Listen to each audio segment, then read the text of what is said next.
Dabar yra 9 vakaro. Už maždaug pusantros valandos mums reikia išeidinėti iš namų ir turėsim naktinį Flixbusą iki Berlyno. Kodėl mes važiuojame iki Berlyno, aš jums duosiu sekundėlę atspėti. A. Aš jau kelis metus noriu Berlyne pasidaryti savo šokoladuką muziejui. B. Saša pamatė McDonald'o puodelį, kurį nori Berlyne įsigyti. C. Mes labai norėjom keliauti ir tiesiog norėjom sėdėti Lietuvoje. D. Visi atsakymai yra teisingi. Aš jums duodu 5 sekundės.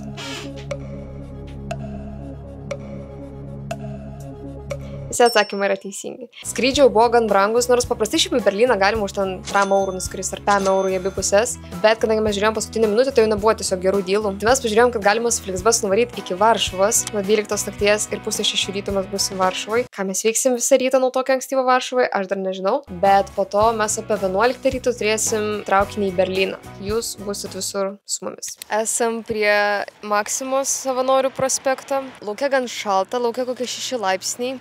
Aš esu su kelnėm, bet jos yra labai plonos, dėl to biški šalta. Saša iš vis yra su šortais. Sapliakams šalta tik tai. Vyrams vėsu. Norisi miegoti. Autobuse nepamiegosiu. Aš kiek bandžiau, aš negaliu ten užmigti tiesiog. O to, kad nors pavyko, autobuse pamiegoti. Aš nei vieną kartą negaliu pamiegoti. Aš, matter of fact, juokinga istorija žmonėm, kurie yra tokie patys, taip pat blogai jaučiasi.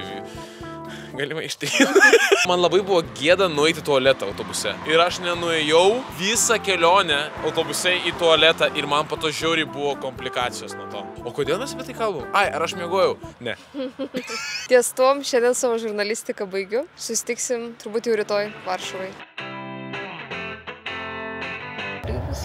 O, jo.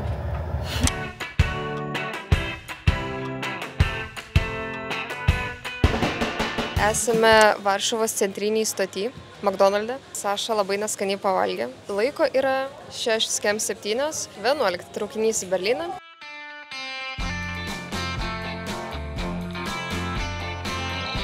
Šitą blynų porciją, 4 blynų, mūsų čia atnešė 2 lėkštutės. Kainavo 7 eurus ir mano omletas kainavo 7 eurus, tai mes čia paėmėm antrą kartą šitus blynus. Aš paėmėsiu antrą kartą. Ir tu nenorėjai. Gerai, Sašas jau paėmė 2 kartus šitus blynus. Šiaip žiūri faina vieta šitą, nes kažkaip viskas ir skanu ir gan pigu. Kur negeitkipingi, nepasakau. Ne, aš negeitkipinsiu. Aš būsiu geras, doras žmogus. Gali iškirpti tada, kur aš sakiau, kad geitkipingi. Tai jo, jeigu norite nebrangiai ir skaniai papusryčiauti Varšuvai, rekomenduoju. Tai nuo Varšuvos iki Berlyno mes nusigavome per 5 valandas ir realiai visą kelią tiesiog pramiegojom. Mes buvom visiškai dužę tą dieną. Ir Berlyno Airbnb instrukcijos, kai tik atvarėm, buvo atsiimti raktus kine kažkokiam. Tai mes tą ir padarėme ir nuėjome į savo namus šiom 3 dienom.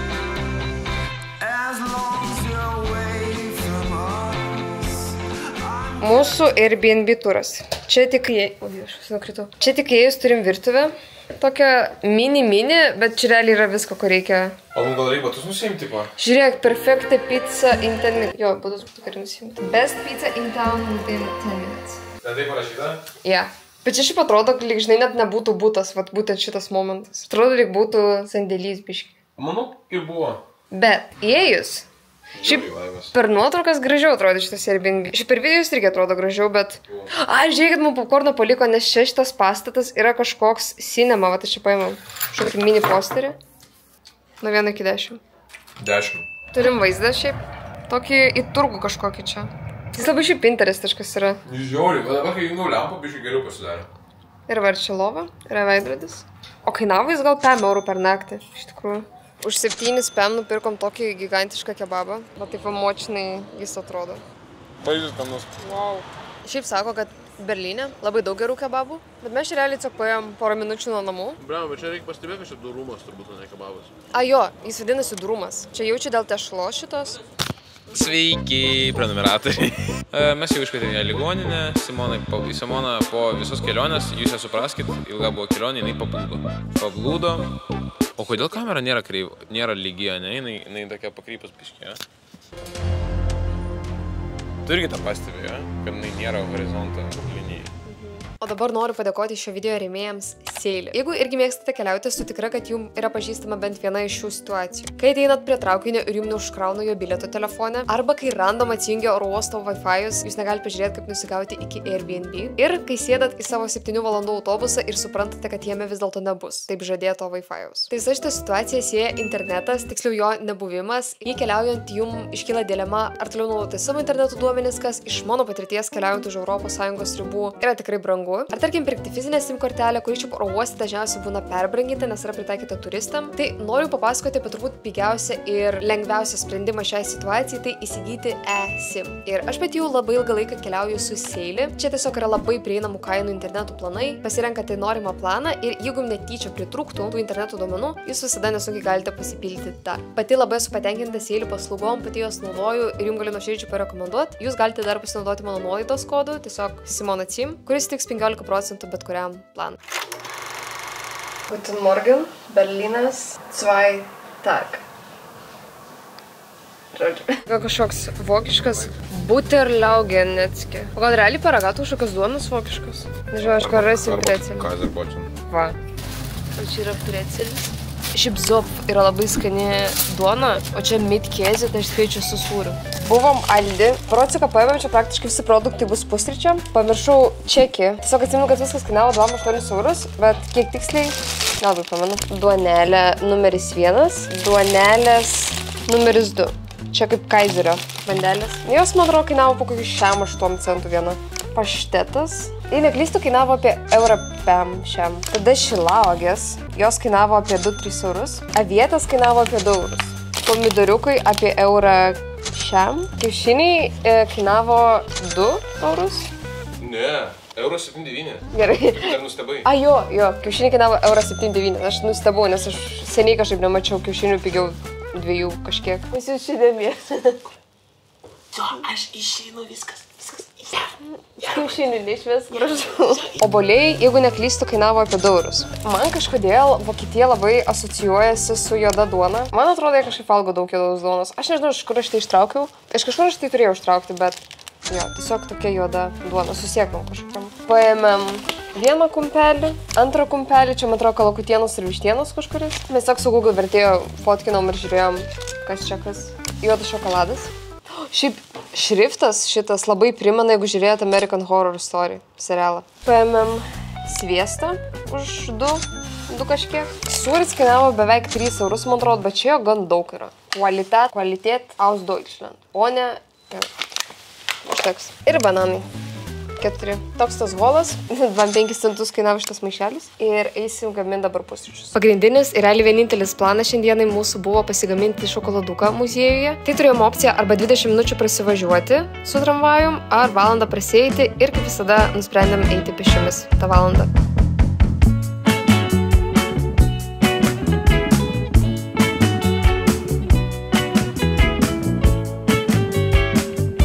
Darėm Ritter Sporto kaip muziejų, man atrodo jis vadinasi, nes čia galima pasigaminti savo šokoladuką. Čia šiaip pati šitą parduotuvę turi labai daug Ritter Sporto šokoladukų. Vat viskas, ką jūs čia matote, yra šokoladukai. Ir mes gaminsim savo. Šiaip apie šias dirbtuvės aš sužinau prieš kokius 6 metus ir nuo to laiko vis svarsčiau, kad gal net vykčiau į Berliną realiai vien tik tą šokoladuką pasigaminti. Tai nors patirtis nebuvo kažkas crazy, bet vis tiek buvo labai faina kūrybint gaminant savo šokoladuką.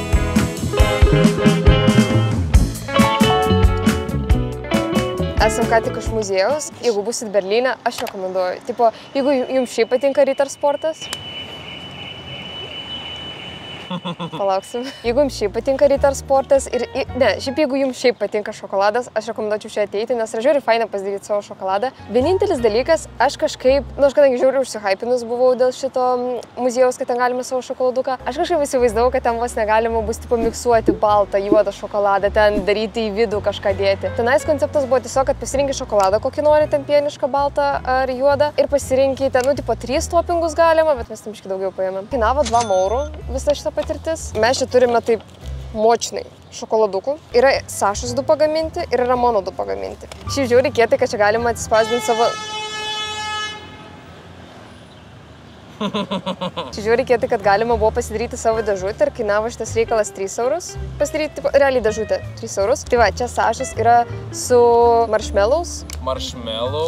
Karamelė. Kažkokia glaistyta kakao, biški druskos. Ir čia yra pieniškam šokoladė. 2 maniškiai, tokie patys. Pas mane yra juodas šokoladas, pilni migdolai sūdyti, kakavos tie nips, tokie traiškyti kakavos kažkas, braškės ir kokosas. Ir tada dar savo sesėm nupirkau po šokoladuką. Tai va, pakeliai kainavo 8 centų. o šokoladukai po 2 tram, man atrodo, kažkas tokio. Tai paėmiau juodą, nes mano viena sesė valgo tik juodą šokoladą. Tai mano sesė valgo bet kokį šokoladą, tai aš paėmiau su kažkokį Unicorn Special.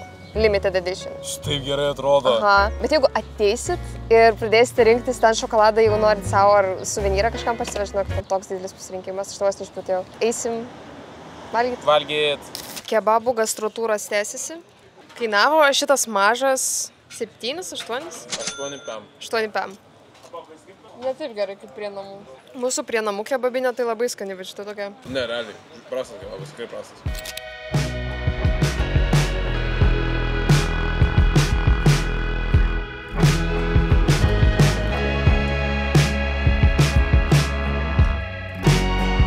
Jie šitas apulėja.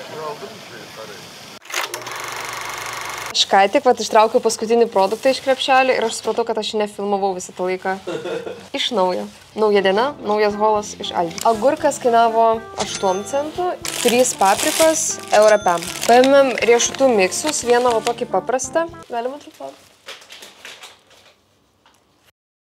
Ir dar paėmėm tokį va labiau fancy su alyvogėm. Bet va, alyvogės, pažiūrėkit, kaip įdomi, džiovintas. Šitos mėsytės kainavo po 1,89 €. Paėmėm dar aviečių, nes labai skanios, taip tik 1,75 € kainavo. Tuomet visokių duonelių, tokie va su sūriu, kainavo eurą. Šita kainavo apie 8 centų, aš kažkaip iš čekio neišsiverčiu vokiškai. Bet čia yra tokia zop duonelė, aš Šveicarijai labai ją pamėgau. Ir man atrodo, ar tai šveicariška, ar tai vokiška yra. Ir tada šitos tiesiog pačios paprasčiausios, kaip Kaizerio bandelės, 2 centų. Ir mano atsikartojanti problema, tai obsesija su proteininiais batonėliais. Aš jūs visur, kur matau, aš jūs perku. Šitie kainavo po eurą. Dabar aš turiu pasiteisinimą, kad aš lankau sporto salę. Ir man reikia daugiau baltymų. Pastaruoju metu kelionėse neturim kažkokio konkretaus plano ir tiesiog tyrinėjame miestą. Be jo, tai išėję iš namų turėjome tik vieną tikslą - surasti vieną šių populiaresnių Berlyno kavinukių ir joje padirbėti šiek tiek su kompais.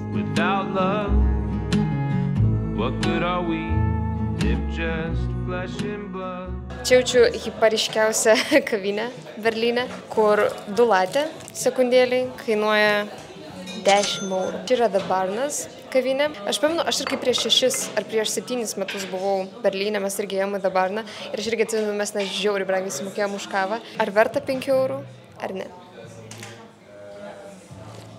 Šiaip skani kava, bet mano kuklio nuomonė šita vieta yra overhyped. Ir dar čia nėra tualeto, kas yra nelabai gerai, nes aš visai noriu į tualetą.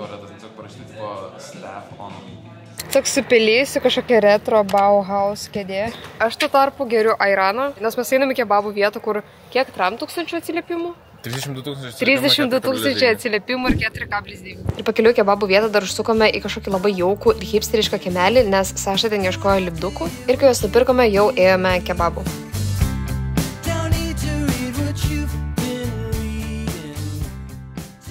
Kainavo šitas reikalas 7 šiam, vertinam. Kaip už 7 šiam, va toks va. Žinokit, aš rekomenduočiau šitą vietą, aš manau. Aš vis dar atsikandau biškį, bet kol kas. Ir kiek mes ragavom kebabų, nežinau, čia skaniausias iš tų, kur mes ragavom, bet labai skanus. Tai šio vlogo būtų tiek. Ačiū labai visiems, kas žiūrėjote. Tikiuosi pavyko perduoti Berlyno atmosferos ir buvo įdomu žiūrėti. Ir jeigu norite daugiau pamatyti mano vlogų, tai nepamirškite manęs užprenumeruoti.